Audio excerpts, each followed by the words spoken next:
Exploration licenses granted. Importance of post-mortem highlighted. And Minister Duma launches new unit.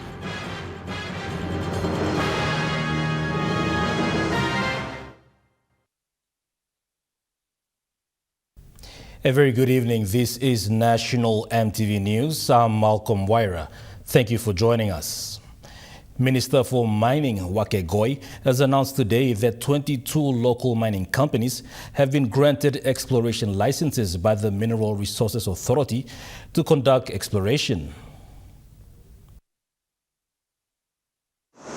The new mining minister, Wake Goi, announced he has approved 22 exploration licenses and will be issued to the owners in the coming weeks. However, he said there were some applications he did not sign, hence he will approve them after consulting the Mining Advisory Council. He said it should take up to 2 weeks or so for the Registrar of Tenements to complete the remaining administrative exercises and duly notify the applicants individually. Maybe me by sign maybe next month or me need him some time long. Look past them. Na kay no sem. Kisim some ting long. Maybe PM na. Minister Goi stressed that the tenements holders who are granted license to undertake any operation, either exploration or mining, are strictly advised to carry out the work programs within the time frame of the grant and avoid unnecessary extensions and variations. Almost kisim you go na. One more talk lo make him almost make him. All no can carry me go na. Ngolo wanem na bot na paine money o ngolo paine equipment o ngona wasting time na disla kamarelo expiry.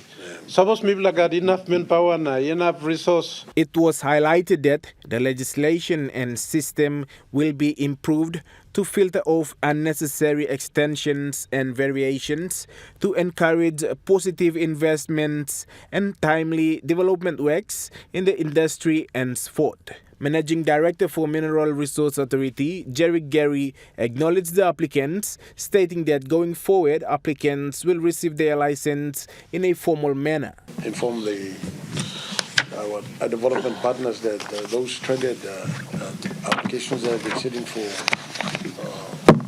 almost a year have now been signed off. And going forward, we will try to have this ceremony frequently. We will bring those tenement applicants here so that when the minister signs, he can obviously hand over the tenements, the documents to them.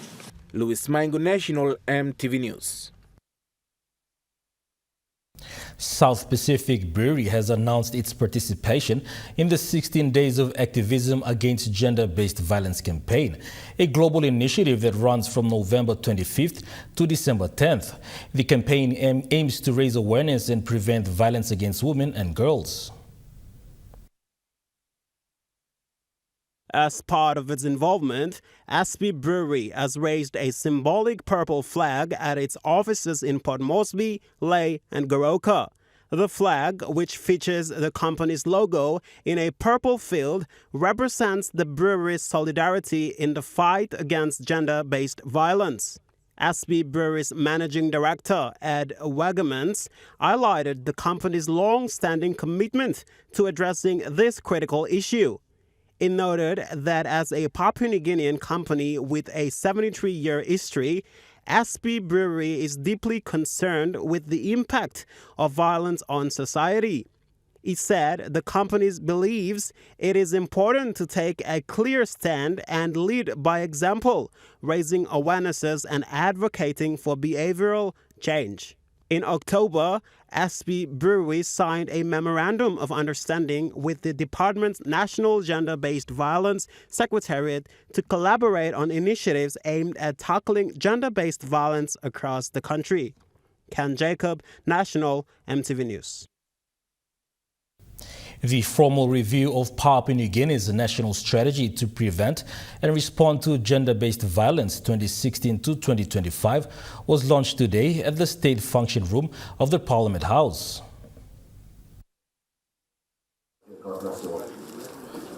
Emphasizing the urgency of the review, Minister for Community Development, Religion and Youth, Jason Peter, stated that the first national GBV strategy was launched in 2016 to address the rising violence against women, girls and vulnerable genders, including young boys. However, the rates of violence have escalated and the rates of prosecution declined. Minister Jason Peter stressed that GBV is a national issue. The next step this team is taking has been engaged to lead and review and develop the SOP. They will collaborate with the National GBV Secretariat and the UNFPA to ensure that the timely completion of this critical task is done. Once finalized, these documents will be submitted to the National Executive Council, NEC, for endorsement and implementation. And City Governor and Chairman for Permanent Parliamentary Committee on Gender Equality and Women's Empowerment, Powers Pakop, said PNG needs improvement in terms of gender equality. Reducing or eliminating gender-based violence is absolutely critical to the progress of our nation and our people. It will define our nation and our people whether we are progressing or not. And there I say this too, that in terms of inequality index, we are doing absolutely badly. We are rated in 2022, 160 out of 161 countries. So a lot of work needs to be done. The Korea International Cooperation Agency has committed $5 million to support one of the country's largest government-led programs aimed at ending gender-based violence and sorcery accusation-related violence. The funding will be managed by the United Nations Population Fund, or UNFPA, which is leading the initiative. UNFPA representative confirmed that they are committed in supporting PNG to address GBV and sorcery accusation-related violence. UNFPA is committed to supporting the government in establishing robust policies and strategies to prevent and respond to GBV, building on all the important progress to date. At the provincial level, we are strengthening family support centers and improving case management for survivors. Additionally, we are collaborating with a consortium of churches and civil society organizations. Esther Gane, National EMTV News. Human rights defender Ruth Thindiwi slammed continuous violence over sorcery-related accusations as crimes accepted by leaders over the years. She said this during a forum on which concerns were also raised on the importance of frontline workers like health workers and police officers in their understanding of the amended laws of how to deal with survivors of sorcery accusations-related violence. Speaking at the Business Coalition for Women on the Sorcery Accusation Violence Forum, human rights activist on sorcery accusation violence, Ruth Thindiwi, stated that there is a breakdown of law and order within communities, especially in the Hap Islands and Lower Highlands, where women and girls are being continuously attacked, tortured and raped for accusations of practicing sorcery. She said groups doing so are no different from a gang of criminals. Mrs. Thindiwi said violence has never been a part of the cultural beliefs that deals with sorcery accusation.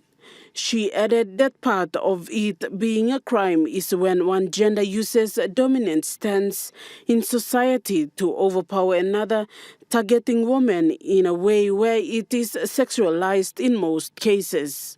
She said most of the youths carrying out these tortures are actually drug addicts.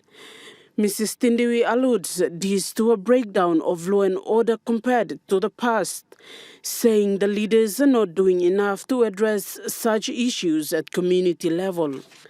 Building on this, human rights defender Anton Lutz said this can affect the way children view the community growing up. Mr. Lutz said a curriculum at schools must also educate children on this.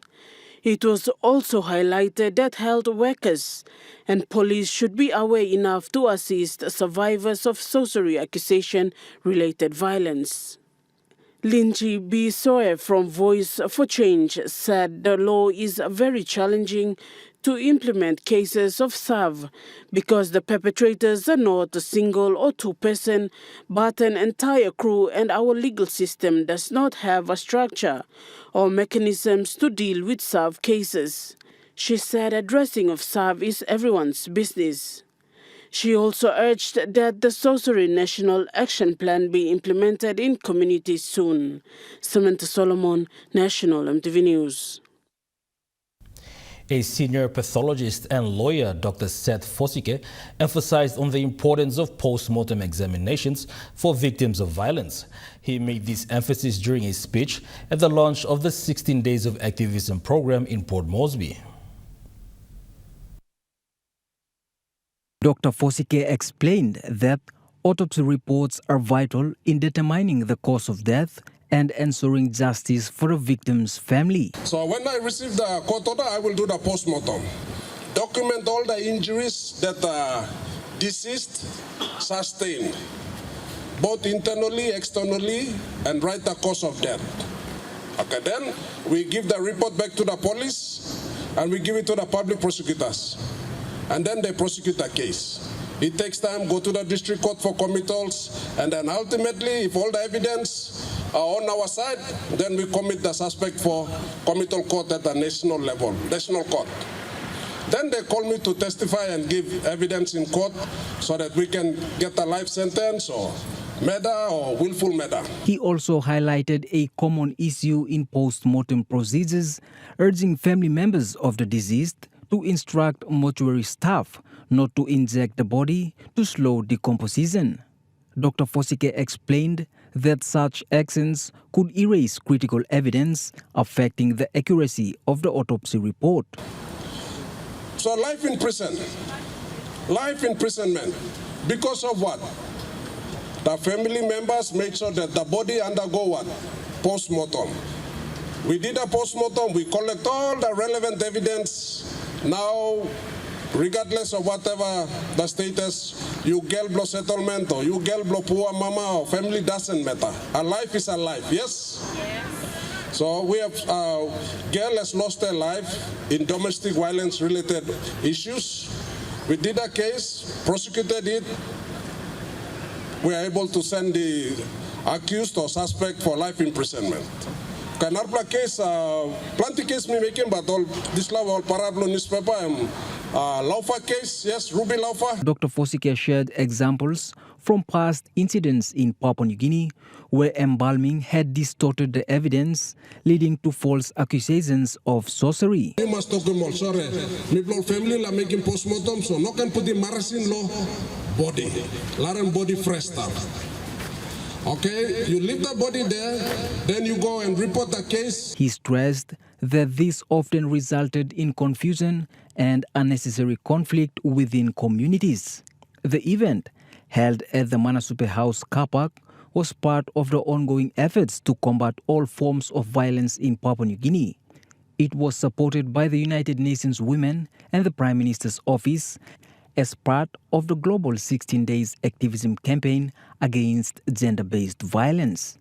James Guken, National EMTV News. National EMTV News continues after the break. Stay with us.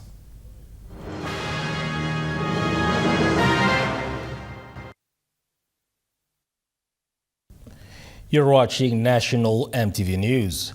Minister for State Enterprises William Duma officially launched a new joint implementation unit in Port Moresby today, marking a significant milestone in the development of Papua New Guinea's maritime infrastructure.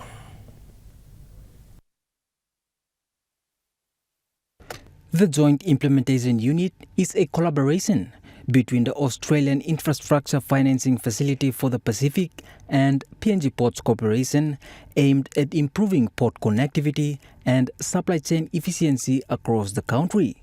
Co-located with the PNG Australia Partnership's Transport Sector Support Program, the JIU will combine the expertise of key stakeholders to oversee investments in national ports, including Kimbe, Oro Bay, Daru, the Lake Tidal Basin, and Kavieng. During the launching, Minister Duma said the program was successful through the MOU signed between PNG and Australia. And about a year later, we were able to enter into an MOU with the Australian government. That paved the way for the funds that were then channeled under this program. When we signed the MOU with the Australian government, that MOU paved the way for further studies and discussions to be held between the two parties. Australia has committed an estimated 966 million kina towards the upgrades, which will be managed by the JIU. The joint unit's efforts are expected to play a crucial role in achieving long-term improvements in the country's port operations, with projects continuing through to 2027. Minister Duma highlighted the significance of the partnership in enhancing Papua New Guinea's transport and logistics sector, which is vital for driving sustainable economic growth. But this is the beginning of something good for our country.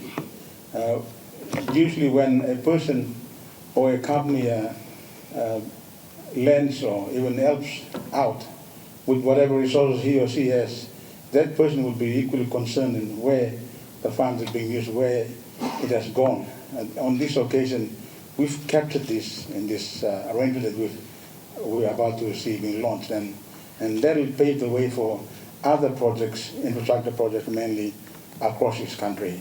I want the rest of the country to see this as a model. Adding on to that, this is what the PNG Ports Corporation Chief Executive Officer Neil Pepenfus had to say. The ports of Daru, Kavieng, Kimby, Lae and Ora Bay will be rehabilitated under state funding. This joint implementation unit will ensure efficient delivery, compliance and sustainability of these port infrastructure upgrades, as well as develop the capacity of an equally, if not more important, human capital. These port projects are now in various stages of progress, with construction at Kimby Wharf expected in Q1 of next year. And finally, I'll pay tribute to the late figure Kinafa, who initiated this, and with the support of the board, management, colleagues at PNG Ports and our fellow stakeholders. These projects are designed to enhance economic and social development in rural communities by improving access to essential goods and services. James Cooken, National EMTV News. Today, as Parliament reconvened for the last session of the year, member for Karamui Nomane, Francis Alua, raised a question without notice to Minister for Administrative Services, Richard Masere, to give an update of the national census. The member for Karamui Nomane and Vice Minister for the Department of Justice and Attorney General Francis Alua asked the Minister for Administrative Services for the update on census. He said there has been speculations about the census being completed or not. Thus, he has requested the Minister for Administrative Services to clarify so that the people will know. Good Minister for Administrative Services. This is regarding the ongoing national census. We have been receiving a mixed reporting in the mainstream media about some provinces completing the census, some halfway through, some not even starting. So perhaps, Mr. Assistant Speaker, to you, can the good minister inform the people of this country through this House as to the status of this very important exercise? Thank you. In response, the Minister for Administrative Services, Richard Masere, said they have completed a total of 336 local level governments all throughout the country, and few are still yet to be completed. The population census was then conducted. In 2013, the preliminary population count was announced. In 2014, the official census count was announced. So, Mr. Speaker, in contrast with what we are doing today, it took about 5 years to announce from the initial funding allocation to when the census was officially concluded. Today, we have completed most of our counting, and it's only taken us about 6 months to get to where we are. we have already completed well over 333 LLGs, with 32 currently synchronizing. So, Mr. Speaker, from that current synchronization that's taking place, Southern only has 3 more LLGs to complete their syncs. Highlands has about 12 to complete their syncs, LLGs. Momase has about 15 LLGs to complete their sync, and Islands region has already completed their sync. So, Minister Masere said while taking into consideration on the past census that was done within 5 years, while this year it took few months to complete the process, noting also the challenges they have faced for the data collection. Mr. Speaker, so far within 6 months, we have progressed relatively slow, but Mr. Speaker, we are confident that because of so many different challenges that we went through during this particular event, we are concluding within the 6 months period that we estimated to complete. Minister Masere said while taking into consideration on the past census that was done within 5 years, while this year it took a few months to complete the process, noting also the challenges that they have faced for the data collection. Samantha Solomon, National EMTV News. Given the breakdown of the law and order situation in most parts of the country, member for Warbeck, Dr. Lino Tom, raised concerns on the law and order situation within his province. He directed his questions without notice to the Minister for Police, Peter Chamalili Jr.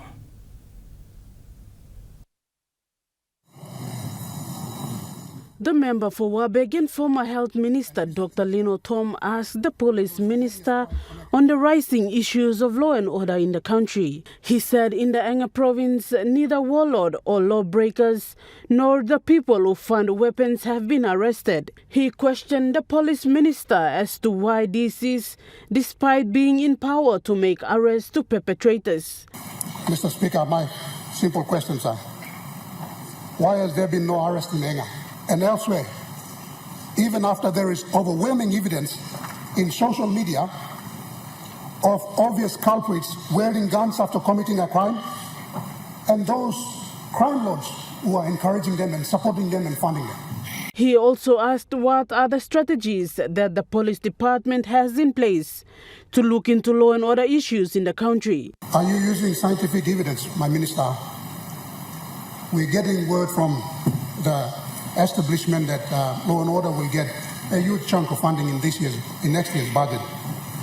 So, Mr. Speaker, can the good minister tell this floor, is he using scientific evidence to make informed decisions, or is he simply listening to politicians? The final question, Mr. Speaker, what are your strategies, Mr. Minister, for the coming year? As I'm hearing, law and order will be getting priority in this budget. Are they evidence-based? Have you got any numbers? Has the good Minister for Statistics provided you with any numbers in terms of the families, in terms of good families, in terms of people who are living with other people? You know, those are the things that need to be provided to you to make informed decisions. The Minister for Police and Regional Member for Bougainville, Peter Chamalili Jr., in response said they are working with the United Nations in terms of increasing intelligence. Made tremendous efforts in terms of our intelligence. We have started strong collaboration with the United States to help us with strengthening our intelligence. And that's a step that we are taking forward now into the future for a better PNG come 2025, celebrating our independence 50th anniversary. So we're working closely with our intelligence from the United States, the country that you highlighted. They've got the ability and capability and understanding of the type of support they will provide to us to ensure that we have enough programs and skill set to be able to provide a sound advice for government. And everything that we must be doing moving forward as a government must be based on intelligence. He has called on the provincial and local members to work in partnership with the police department to have reservists to increase manpower in the police force in each province. Lack of policing in terms of our numbers. Even not changing numbers, believe me, overnight, but Maraperoso government, you must start in recruitment business. Police department, and me ask him, you may all get a too long. You may partner one time police, no sign him MOU. And I thank members that have reached out with the department to sign an MOU for our reservists. We want to encourage all districts and provinces, particularly districts, to utilize your law and order component of your DSIP to now activate your reservist. Hopefully, you can actually activate a quota of about 100 per district. That will automatically increase. If we have 96 districts, you can increase them 9,600 immediately going forward when we celebrate our 50th anniversary. Parliament was then deferred to tomorrow, 10 a.m. by the Leader of Government Business. Samantha Solomon, National EMTV News. East Sepik Governor Alan Bird raised concerns in Parliament today over a discrepancy in funds allocated to his province.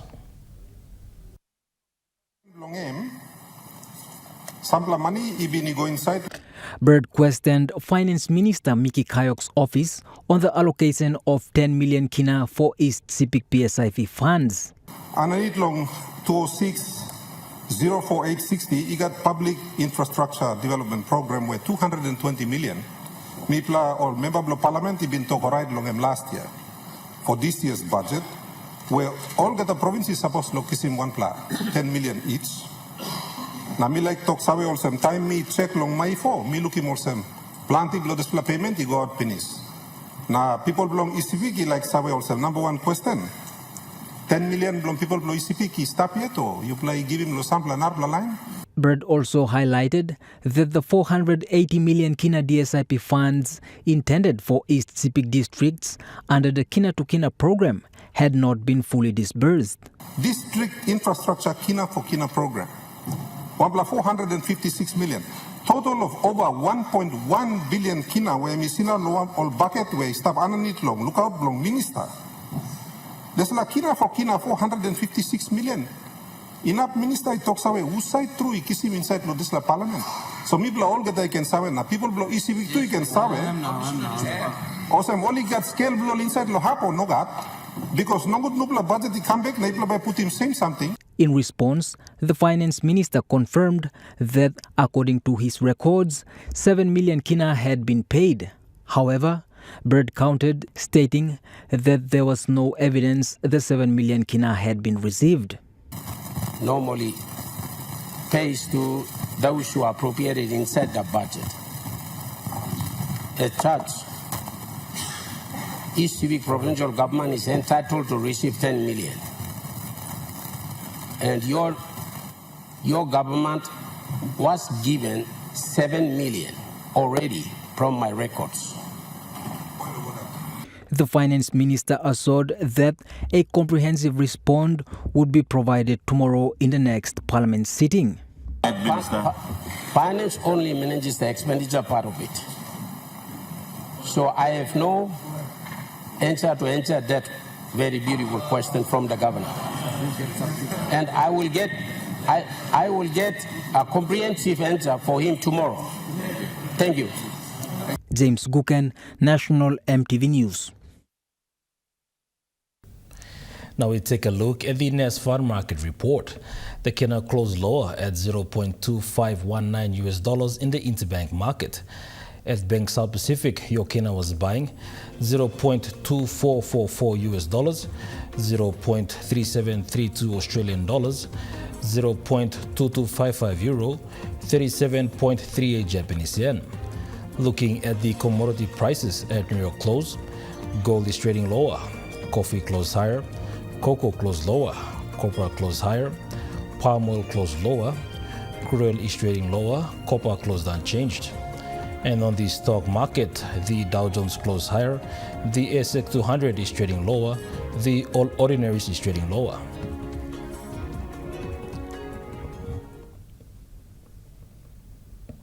National EMTV News continues after the break. Stay with us.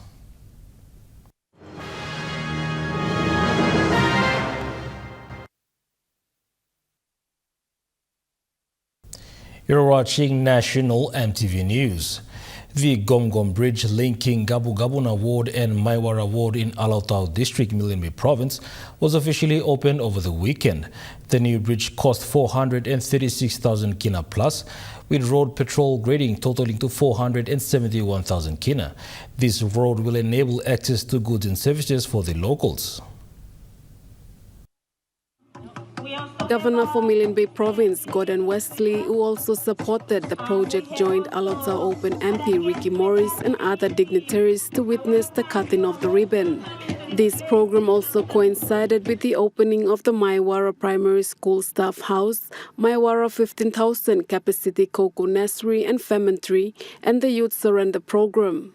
The programs were noted to be a big success for the ward and West Awala Zone in Huhu LLG. Mr. Morris assured that these programs, initiated by the community with funding support from the Governor's Office and Alota Open MP's Office, will ensure there is continuity in youth support. Mr. Morris also made announcements of his plan to start the Polytech College in 2025 in partnership with the Catholic Church at Agita, with a commitment of 1 million kina to commence the foundation work and 500 kina for the Gabugabuana 8 post to be upgraded to a community health post to cater for the growing population. Malinta Yopolo, National EMTV News. Subutu in Baimaru's local level government of Kikori District, Gulf Province, celebrated the opening of 3 infrastructure projects. These projects were funded by Total Energies PNG Limited, who are the operators of the Papua LNG project. The Papua LNG project is intent on ensuring inclusive, quality education and promoting lifelong learning opportunities, and as such has facilitated the construction of a classroom for Subutu Elementary School, a teacher's house, as well as the installation of 2 3,500-litre water tanks and a radio facility. The new infrastructure is expected to significantly support the existing Subutu Elementary School and teacher Jacinta Hove, who caters to a student population of 69 students attending the elementary prep 1 and 2. The need for the teacher's house was identified through consultations with the community, emphasizing the importance of providing adequate living conditions for educators to enhance their ability to teach effectively. Papua LNG project has supported 4 primary schools in Wabo, Apiope, Evara, Mapio, and now Subu Elementary School. Claire Mauta, National EMTV News. Planning and preparations for Operation Render Safe are underway following the Australian High Commissioner John Fick's recent visit to Eastern Britain. The visit is a first as the Australian Defence Force works with Provincial Disaster Centre, PGDF, RPNGC, to commence the operation. Australia has been helping Pacific countries with the safe removal of bombs and small ammunition under the Operation Render Safe for 2 decades now. Papua New Guinea ministers welcomed Australia to conduct Operation Render Safe in East New Britain at the Ministerial Forum in June this year. Officer in charge of PNGDF Explosive Ordnance Disposal, Lieutenant Henry Berry, said the PNGDF has been working with East New Britain to remove munitions, however needs extra skills and equipment to deal with some discoveries. He further encouraged the people in East New Britain to not touch or move suspected bombs and small munitions like bullets and report the location to Provincial Disaster Centre. Malinta Yopolo, National EMTV News. National EMTV News continues after the break with Rukai Sports. Stay with us.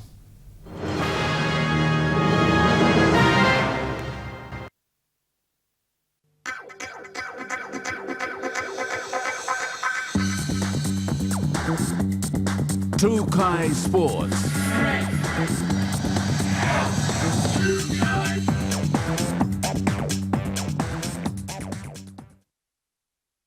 Welcome to Trukai Sports.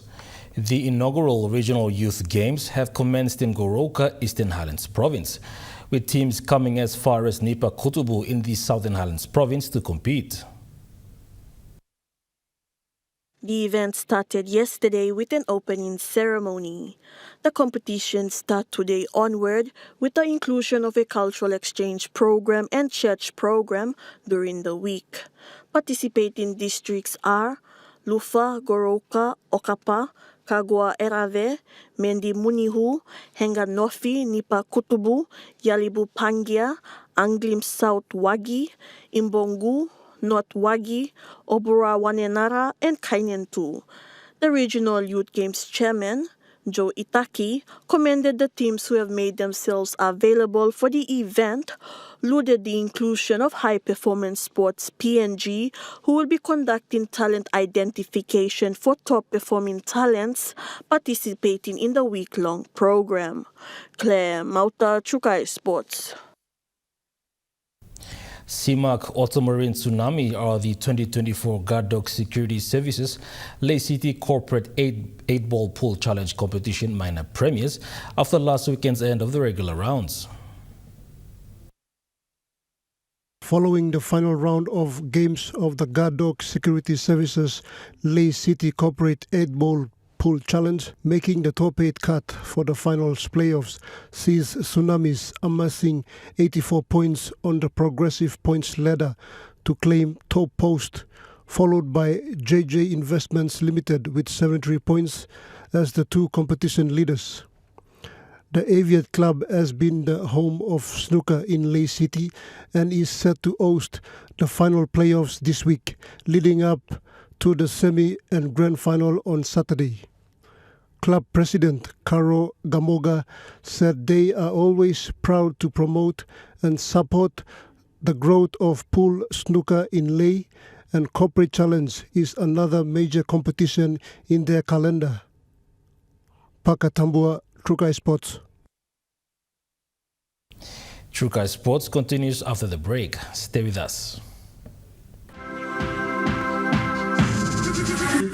Trukai Sports. You're watching Trukai Sports. Moving to overseas sports. In the AFL, after 14 years in charge, Swans coach John Longmire has stepped down from his job.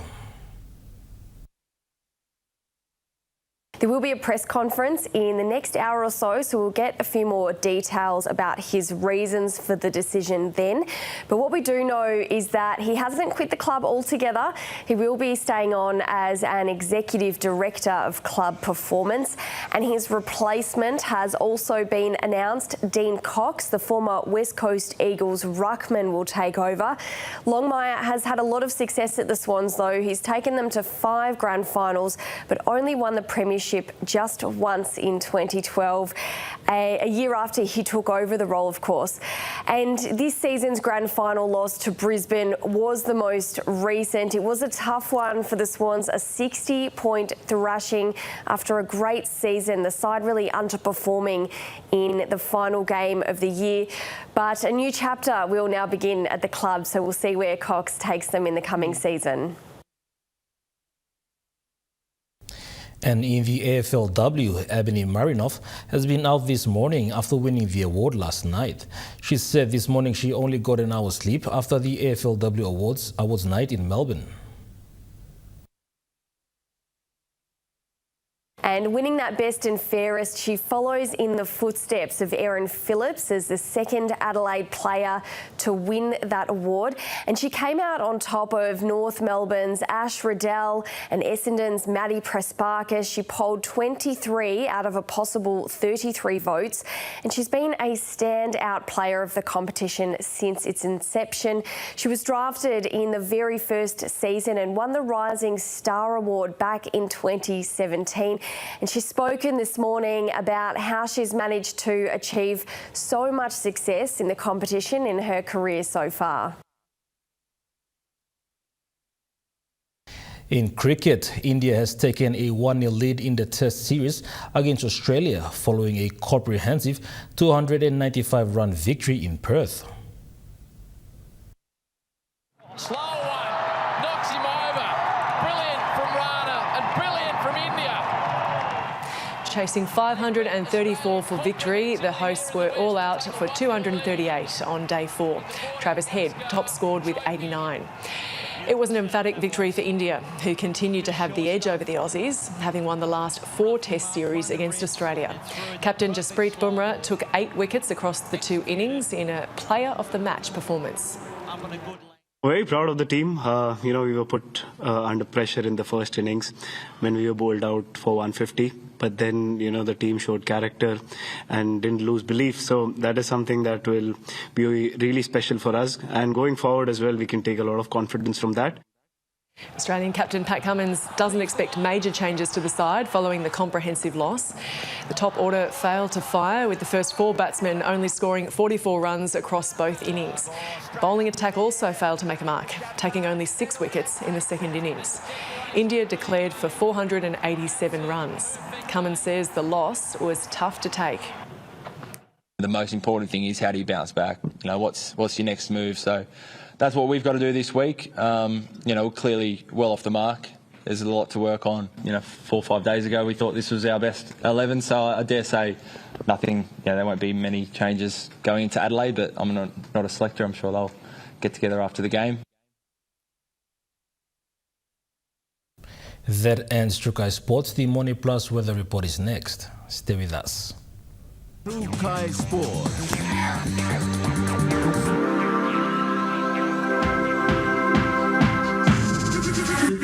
Trukai Sports. This weather update is proudly brought to you by Money Plus, with you always.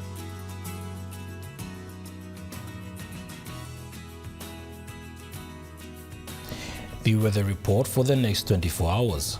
For the southern region, Port Moresby City partly cloudy with few possible showers and thunderstorm. Darrow cloudy periods with few rain showers and possible thunderstorm. Kerama cloudy periods with few rain showers and possible thunderstorm. Alota partly cloudy with possible brief showers. Popondetta cloudy with some rain showers and possible thunderstorms.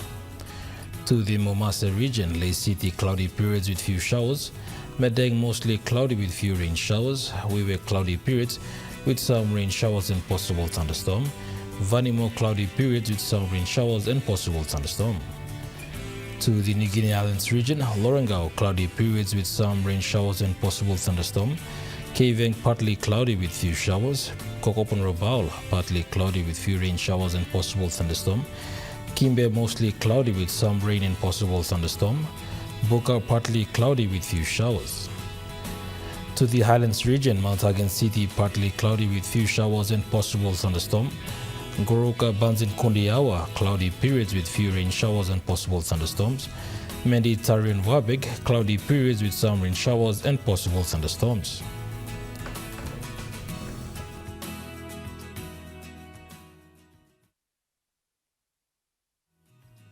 The weather update was proudly brought to you by Money Plus, with you always. And that wraps up the news, sports and weather for Tuesday, the 26th of November, 2024. From all of us here, pleasant viewing. Good night.